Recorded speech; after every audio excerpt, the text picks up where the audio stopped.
534 есеп аралас сандарды қосу. 3,2-ден 1 қосу 1,5-ден 6. Ол үшін біз бірінші ортақ бөлімге келтіріп аламыз. Екеуінің ортақ бөлімі бізде 6. Яғни 3 өзін жазамыз. 3,6-дан бетсіз қойыңыз. Біріншісін 6. 6-ны 2-ге бөлсек 3 болады. 6-ны 6-ға бөлсек 1 болады. Бұл толықтауыш көбейткіші деп аталады. 3-тің өзін жаздым, бөліміне 6, ортақ бөлімі. 3-ке 1-ді көбейтсем 3 болады. Қосу 1 бөлімінде 6, ортақ бөлім. 1-ге 5-ді көбейтсем 5 болады. Тең.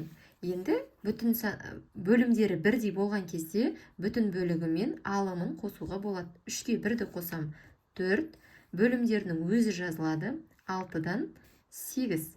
Бізде аралас санымыз бөлшек бөлігі бұрыс бөлшек болып қалды. Сондықтан да бұны біз дұрыс бөлшекке келтіреміз.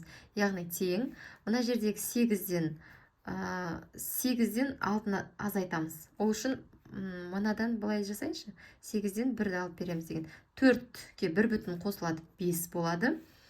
Яғни мына жерде 6-дан 8-ден 6-ны алып тастасақ 2 болады екен. Мына жерге кішкене түсіндіріп айтып кетейінші осыны. 4,6-дан 8 дедік қой. Енді бұл деген сөз 4 қосу 6-дан 8 деген мағынаны білдіреді. Сосын тең 4 қосу, мынау бұрыс бөлшекті аралас санға келтірген кезде 1,6-дан неше қалады? 2 қалады. Сондықтан бүтін мен бүтін қосылады, 5 болады. 5,6-дан 2-ні береді екен. Ал енді үшінші есеп.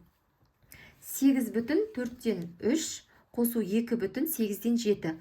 Ортақ бөлім бізде 8. 8 4-ке де бөлінеді, 8-ге де бөлінеді. 8,8. 8-ді 4-ке бөлсек 2 болады. 2-ке 3-ті көбейтеміз, 6. Қосу 2 бөлімі 8 ортақ бөлім. 8-ді 8-ге бөлсек 1 болады. 1-ге 7-ні көбейтсек 7 болады. Тең. Енді бөлімдері бірдей, біз арғарай енді қосуға болады. 8-ге 2-ні қоссақ 10, бөлімі 8-ге тең, 6-ға 7-ні қосатын болсақ 13. Дәл жаңағыда енді бізде мынау 10-ға бір санын қосамыз тағы 11,8-ден, 13-тен 8-ді алып тастайтын болсақ 5 болады. 11,8-ден 3. Үшінші есеп. Ортақ бөлім, 5 пен 3-тің ортақ бөлімі бізде 15. 15-ті 5-ке бөлсек 3 болады, 15-ті 3-ке бөлсек 5 болады. Арғарай есептейміз. 6 ортақ бөлімі жоқ бізде 15 қой. 15-тен 3-ке 1-ді көбейтсек 3. Қосу 1,15-тен 10 тең. Бөлімдері бізде бірдей болды. Енді арғарай алымы мен алымын бүтін бөлігімен бүтін бөлігін қосуға болады. 6-ға 1-ді қосам 7, 7,15-тен 3-ке 10-ды қосам 13 болады екен.